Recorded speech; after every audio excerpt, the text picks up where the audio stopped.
Bu Marni itu kan majelis. Lu gak ngerti sih, Ton. Coba nih ya, lu bayangin ya.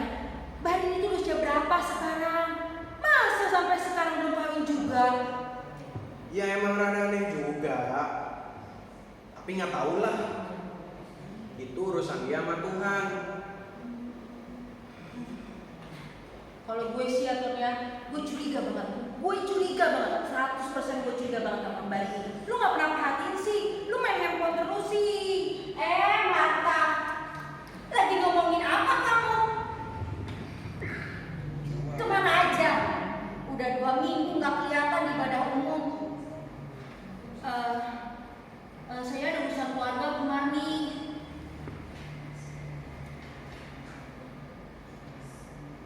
Shalom Bu Marni. Shalom. Iya, minggu depan saya akan ajak Marta ke gereja. Bagus, Ton, ajak terus dia. Marta, jadi orang Kristen tuh jangan suka bolos-bolos datang ibadah, ngerti nggak? Ya Bu Marni.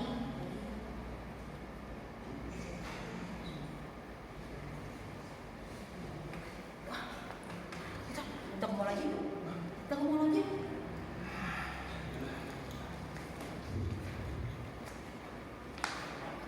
Gue tuh paling sebel sama Bu Marni. Dia tuh kalau nasihatin kayak yang paling bener aja. Mendingan gue gereja di mall, nggak ada yang perhatiin, bisa datang kapan aja. Daripada ngelocehan dia, yuk kita pergi aja. Loh, sini kemana ya? Jam segini kok belum kelihatan sih? Erin, panjang umur kamu, baru aja saya omongin. Shalom, maaf ya saya agak terlambat. Gak apa-apa.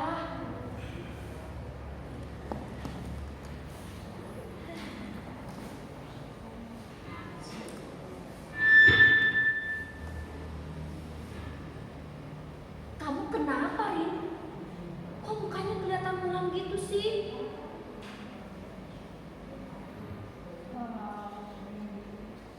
Tadi waktu mau pergi,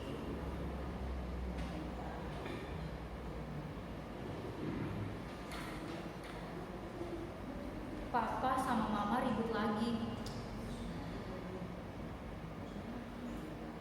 Rasanya bosan. Hampir setiap hari lihat Papa sama Mama ribut terus. Bahkan Papa sudah sempat mau menceraikan Mama. Sampai kapan saya harus berdoa, Bu?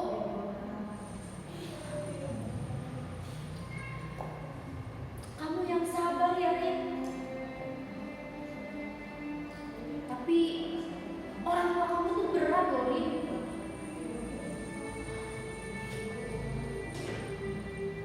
Kalau setiap hari mereka ribut terus seperti itu, bagaimana ada berkat dan damai sejahtera di rumah kamu? Mereka tuh harus bertobat, Rin.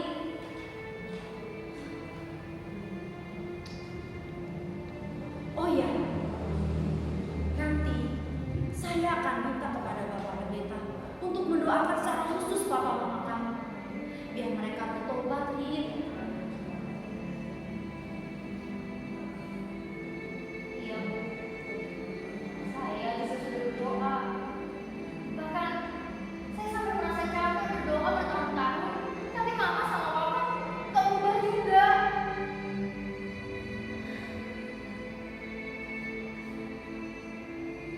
Sampai-sampai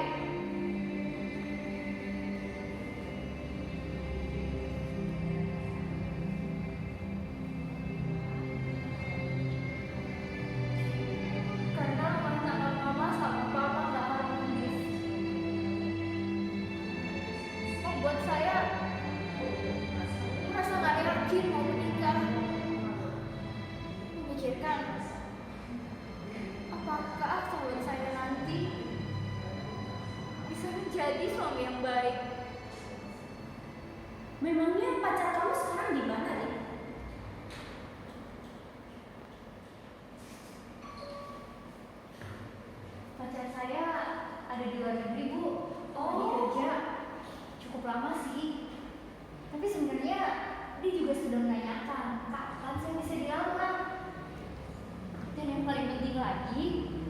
Dia berencana mengajak saya pindah ke luar negeri setelah menikah nantinya. Bagus dong, Rin.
Iya kan?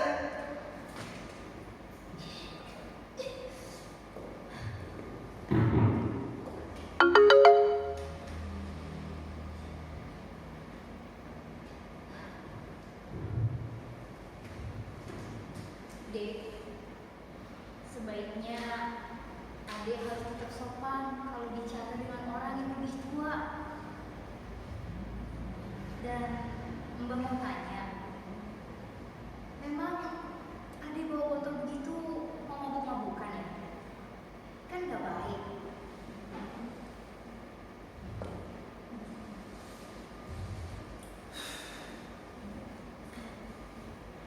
Mbak nggak tahu sih apa yang merasakan. Papa Iwan itu pemabuk berat.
Iwan. Tuhan itu mengasihi semua manusia. Bahkan Yesus Kristus rela mencucurkan darahnya yang maha kudus supaya semua orang yang percaya beroleh pengampunan dosa.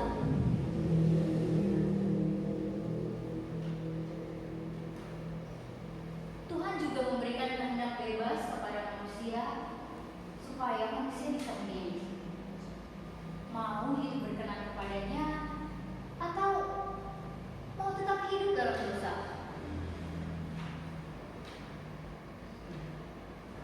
Namun Tuhan menginginkan kita dengan kesadaran yang penuh untuk memilih menerima anugerahnya dan taat kepadanya.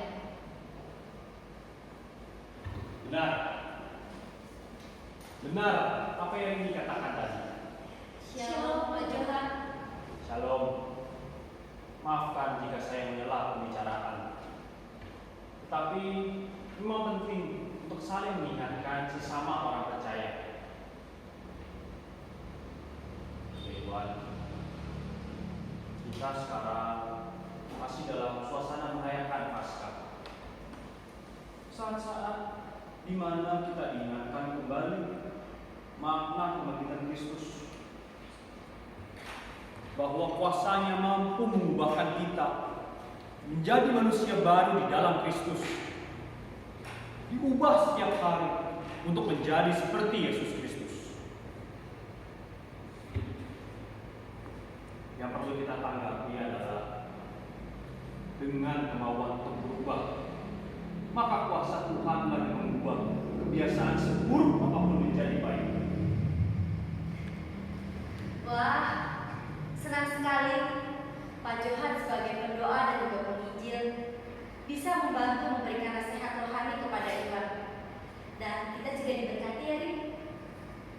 Saya sebenarnya menginginkan hidup benar, Pak Johan. Tetapi tidak ada orang yang bisa menjadi panutan buat saya. Saya bingung.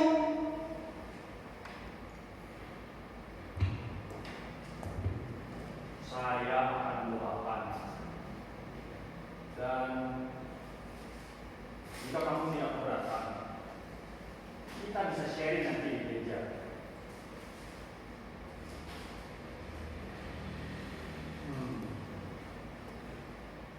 Ngomong-ngomong soal panutan, saya ingin membagikan poin-poin yang baru saya dapat dari Pendeta Ronald. Jika tidak keberatan, mau saya sampaikan. Dengan senang hati, Pak Johan. Iwan, dengerin itu. Biar kamu juga bertobat. Makanya ya, jadi anak tuh jangan suka ngelawan sama orang tua. Iwan, bisa tunggu sebentar.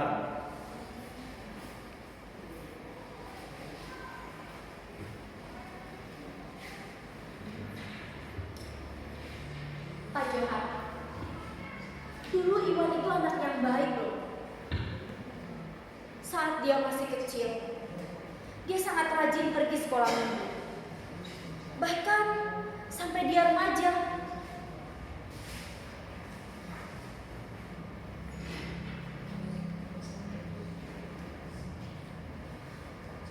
Tapi sayang, papanya dia seorang penjudi dan juga pemabuk. Dan sepertinya Iwan pun salah pergaulan. Makanya saya sebagai tantenya harus keras dan tegas menegur dia. Saya nggak mau kehidupan papanya itu seperti sekarang ini. Iwan menjadi seperti papanya nanti.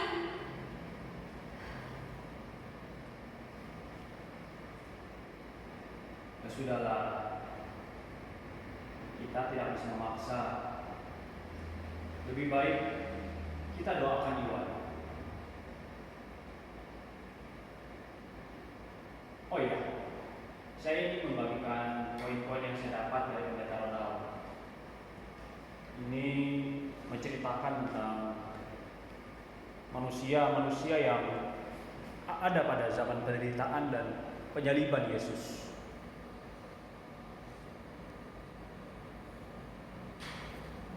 Ada 4 tipe manusia. Yang pertama, orang Farisi. Mereka adalah orang-orang yang aktif secara keagamaan. Namun mereka tidak melakukan kebenaran, merasa rohani, dan hanya aktif dalam kegiatan gereja. Tipe orang ini kadang tidak menyadari bahwa mereka sombong rohani. Tipe kedua, imam-imam. Melihat banyak mujizat Yesus, tetapi juga membenci Yesus.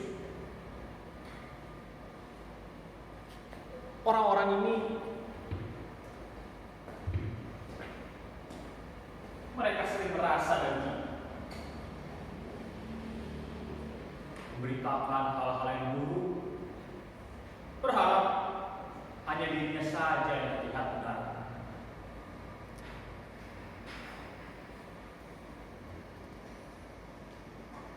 Tipe ketiga, mereka pengikut tetapi bukan murid Yesus.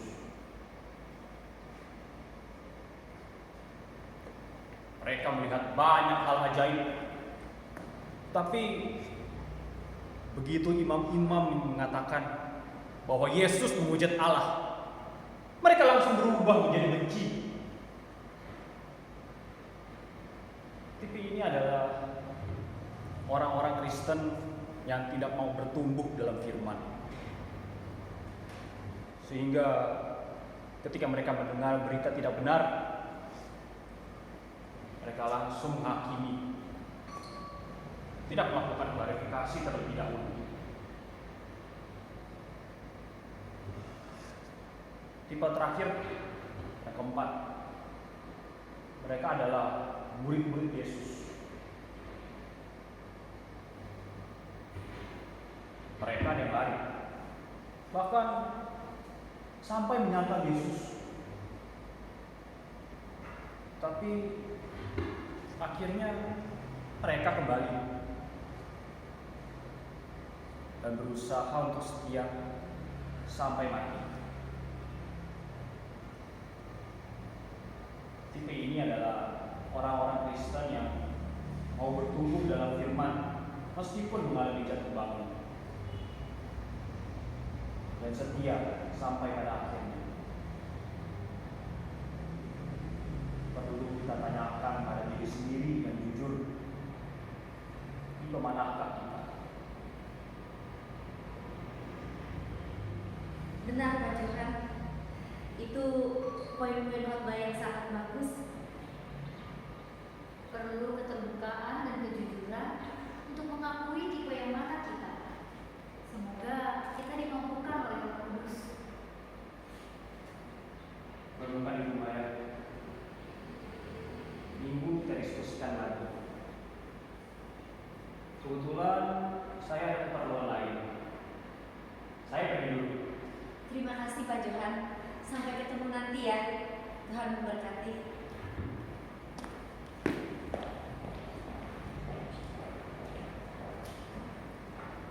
Kita kunjungan ya, Rin.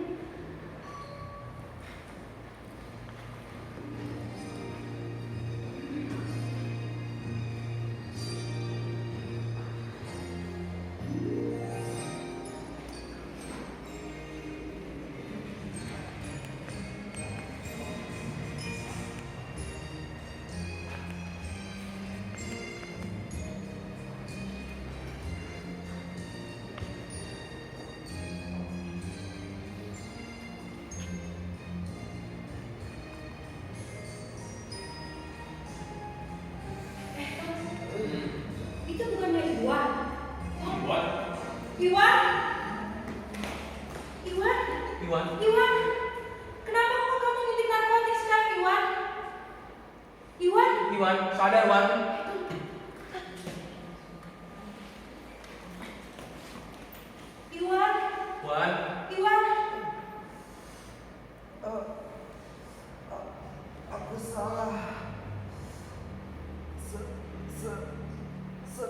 punya kebanyakan dosis.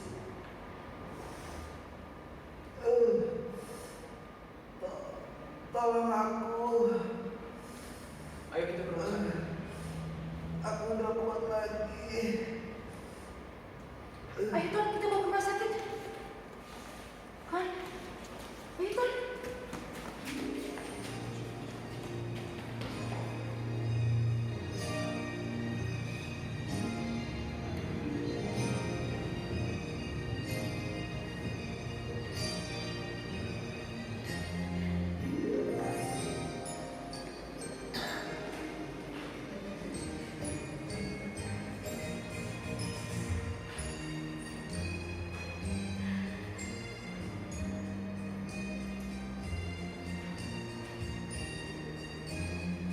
Bu Marni, Bu Marni, tadi saya ketemu Iwan di trotoar jalan. Dia sedang nyuntik narkotik, Bu Marni. Karena dia overdosis. Bagaimana keadaannya sekarang? Si Iwan gimana sekarang? Iwan saya bawa ke rumah sakit. Untung kami segera bawa dia ke rumah sakit.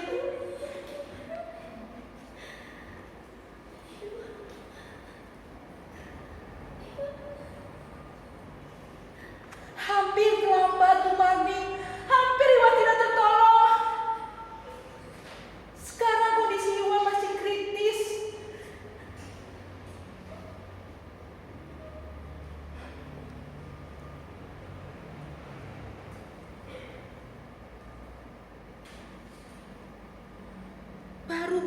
Baru saya sadari bahwa kehidupan ini tidak ada satupun yang tahu.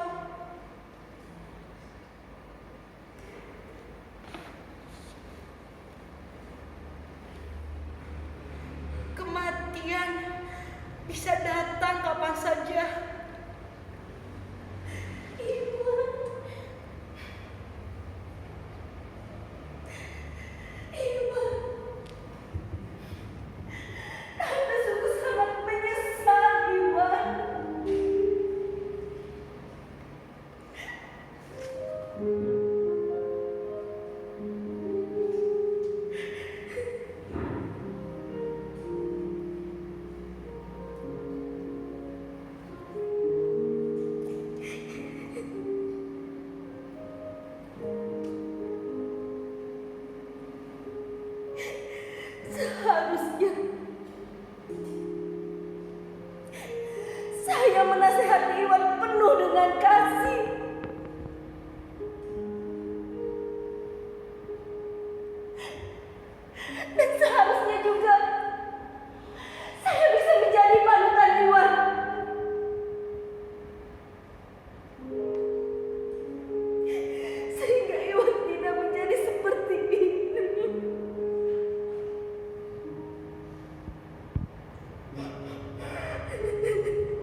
Sarah.